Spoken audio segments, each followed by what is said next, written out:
Marc Raimondi for ESPN, back with you, joined now by Patrick Mix, the undefeated Bellator top contender at bantamweight, who fights Juan Archuleta September 12th for the vacant Bellator title.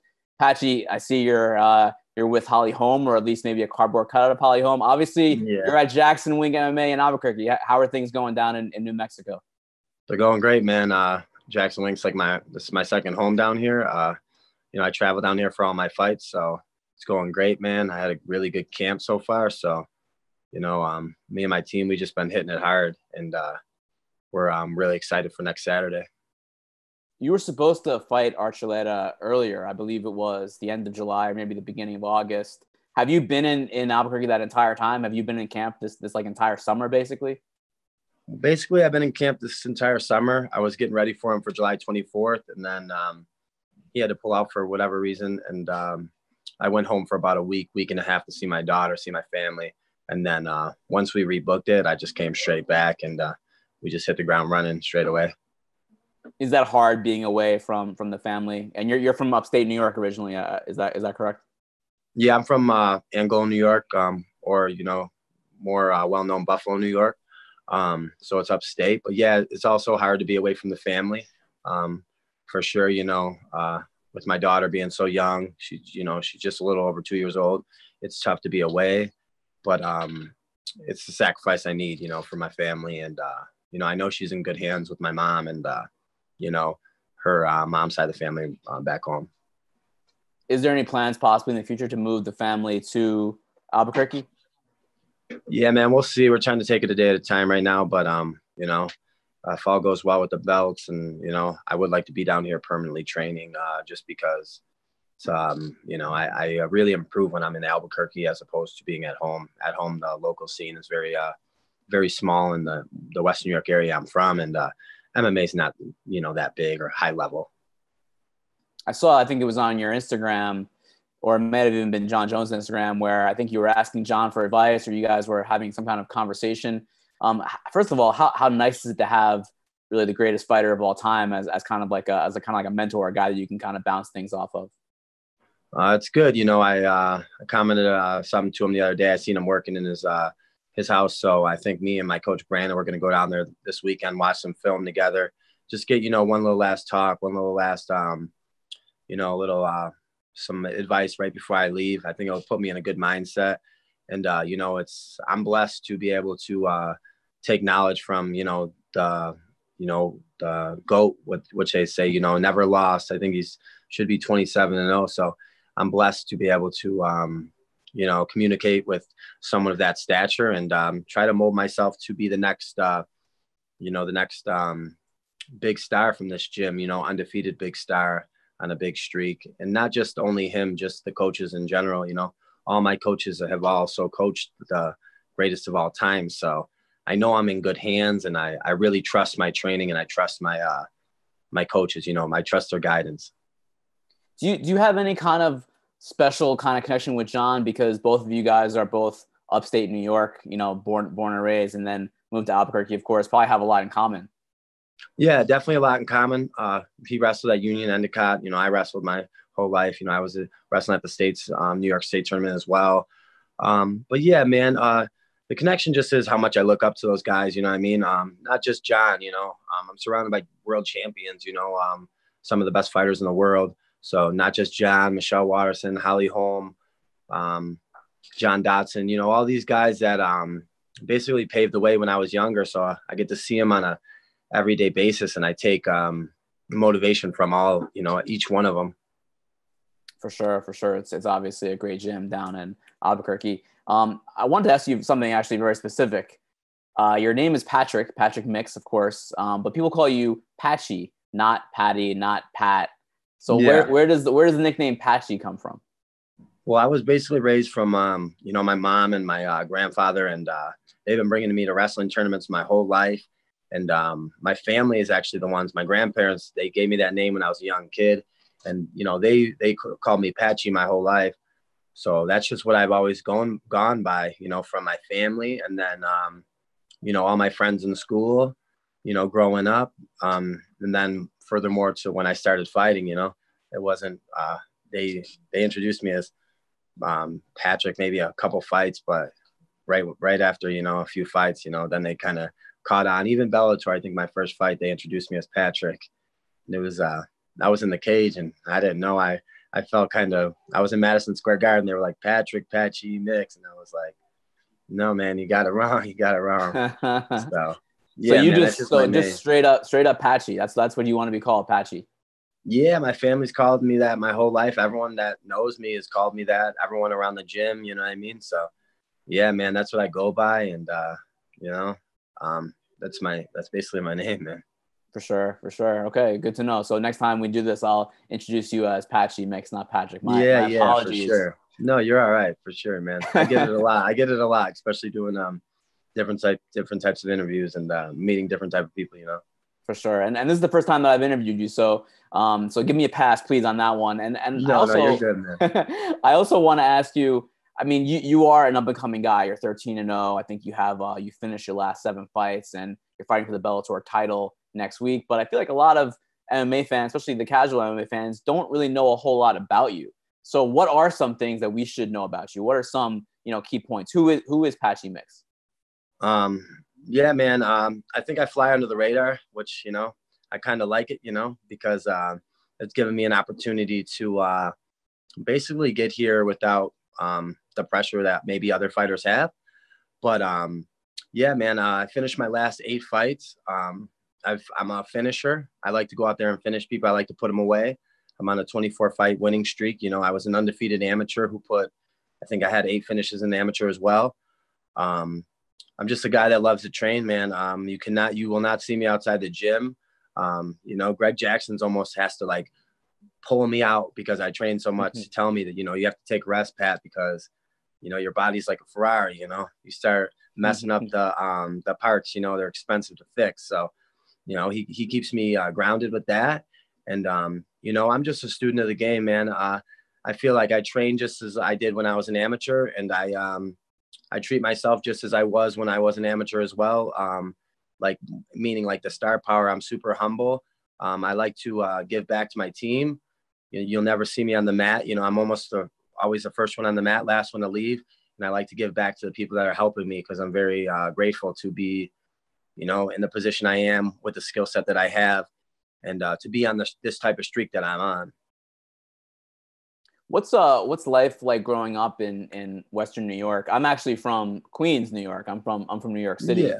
And I've been obviously up in Buffalo and Rochester and of course those places. But what is life like growing up? It's obviously different than being in a big city. Yeah, man, I'm from upstate, but I'm about 45 minutes from Buffalo, a little suburb town called Angola. I grew up right with my mom. My mom raised me and my brothers and sister. 4 of us. She raised us on her own. So, I grew up in a house. I was the youngest one in the house. So, yeah, man, we lived right near the beaches, man. And, the town has good little places to go to in town. And, it's different. Being from Angola, New York, it's such a small town that I feel like everyone knows each other.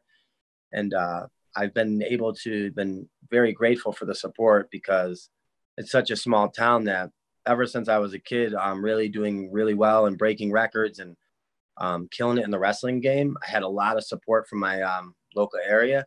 Now transcending that to fighting, the support has just grown. And, I'm like a superstar to these people where I'm from, you know what I mean? So it would mean so much for me to bring this belt back to my hometown and of where I'm from, Angola, New York, and Buffalo, New York. You said you're the youngest. Is that helpful because you're in a gym also where there are kind of older mentor figures? Is that kind of helping you adapt maybe better being, the younger guy? Yeah, man, I was the youngest in my family. And, my older brother, I had 2 older brothers, an older sister. So I've always had to look up to these mentors I have, the family members I have. And also when I was wrestling, when I was a kid, I was the youngest one on the high school team. So I was always looking up to these other guys. And I started so young, but I was pushed to varsity, and the higher level so quick. So I was always looking up to these people and different types of people, should I say.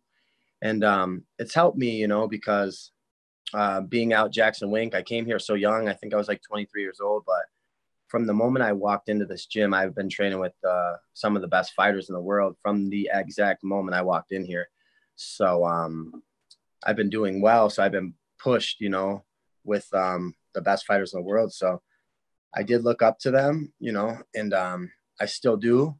And then it just gave me some confidence in myself to, you know, that I am one of these superstars, or the, you know, the elite of the MMA groups, you know. You are you're a submission guy. I mean, you make no mistake. You say you're a submission specialist, and you do have most of your finishes coming by way of submission. In today's MMA, especially at the highest level, it seems like everything is a kickboxing match, right? Even, you know, the big UFC title fights, almost every single one of them end up, you know, being a kickboxing match for the duration. But you're kind of like a throwback almost with your submission skills. How did that come about? Yeah, man, I can kickbox. Like, I kickbox the best guys in the world, and I really do. I love kickboxing too, man. I just love MMA as a whole, but I like to dominate. And when you're on top and you are advancing position, you're basically dominating without, you know, with no damage getting brought back to you. So, you know, I am a submission style fighter, but I'm like the new breed of it. You know, I could do everything, but I enjoy to, I'm one of those guys that want to, you know, win in the fastest way possible. And I feel like when I get my hands on people, I can cut through their defenses a lot faster than maybe I would on the feet. So it's just, it's an easier, safer route for my victories thus far. But, you know, I'm basically ready for anything. You know, I enjoy the whole MMA game, the whole process of it. Fighting Juan Archuleta, obviously, he's you know, a really solid, well-rounded fighter who's, you know, had wins in 2 different divisions, trains with TJ Dillashaw. You used to train with your teammate Aaron Pico. Has Pico given you any tips about Archuleta? No, man, me and Pico, it's more about myself, man. You know, I don't ask for tips either. I think, you know, whatever happened with them training in the gym, you know, I feel like it should stay in the gym.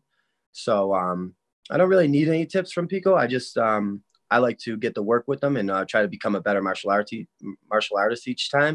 And I think, you know, there's loyalty to, you know, because they've also trained together. So I would never want to step on any toes with that type of stuff. But just being able to train with those guys has helped me tremendously. And I've also personally trained with Juan here in the past. Like a lot of his coaches are my coaches has coached them, Cub Swanson, Joe Stevenson. Right. So, you know, we're really aware, and I have a lot of knowledge of who he is. And prior to being in Bellator, we both fought in the same promotion. And I was chasing that title then, and he happened to have the title. I think I posted something on Facebook from 3 years ago today. It was his weigh in, and I think I said, I'll be watching. So I've been really, really scouting him for, multiple years. And like I said, I've trained with him before, and I knew he was in the division. So, you know, I've been just trying to gunning for him, you know. So you've been studying him for a long time. He's been on your radar for forever. Yeah, he's been on my radar forever. And like I said, it's not personal; it's just business. But he's been on my radar for a long time. And when I got into Bellator, he had fought Ricky Bandejas previously to me, and I then fought Ricky. So, you know, with watching that fight and then knowing that, you know, what I had done to Ricky, I knew it would just be a matter of time before these stars had aligned. And just especially with the way that Bellator had cut some promos and stuff, putting both of our names together. And I think I was in last October. Last October they cut a promo, and it was talking about Archuleta and myself. And, you know, I knew it was coming, you know, I could foresee it. So, yeah, man, I've been getting ready for him. And yeah. 2 last things I wanted to ask you. So you mentioned earlier on in the interview that you have kind of managed to kind of stay under the radar a little bit so far, but next week you get this win, you're the Bellator champion, that you can't be under the radar anymore. You're going to be very much in the spotlight. Does that excite you? Are you happy to be, you know, kind of in those, you know, being viewed in that way? Yeah, my mouth's watering right now thinking about it, man. I am, I'm ready for it. I've won 24 fights in a row. I'm almost 7 years undefeated in the game. I've never lost a round, and I finished almost, up to 80% of my fights, and I've put them away. It's almost weird to me that I could fly under the radar this long, and just the diehard fans could know me, but even the lines on this fight, I'm excited to see, because I think a lot of people are going to be counting me out. But I see it as a one-way. It's a one-way show. This is my coming out party, and I'm coming out there to dominate him.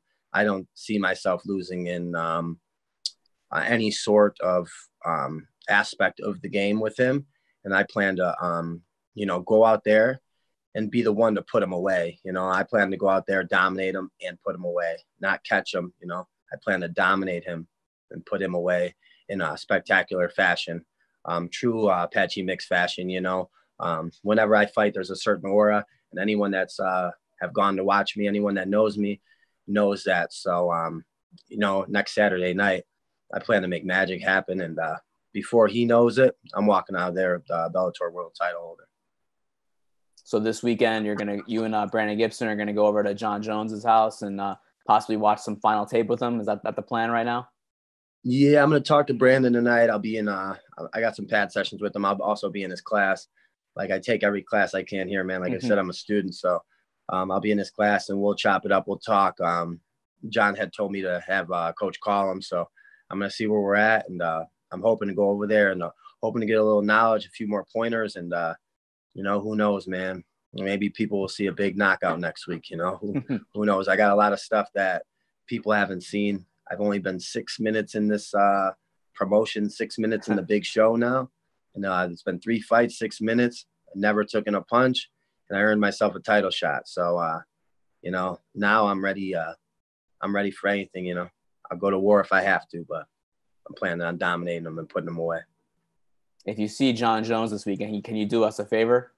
Yeah. Can you ask him if he's going to fight Brock Lesnar? Will you ask him that for us? Yeah, I'll make sure I ask him for you guys. 100%. And then report back to ESPN. Please let us know. Mm-hmm. You think he'll do it? You think he'll fight Brock?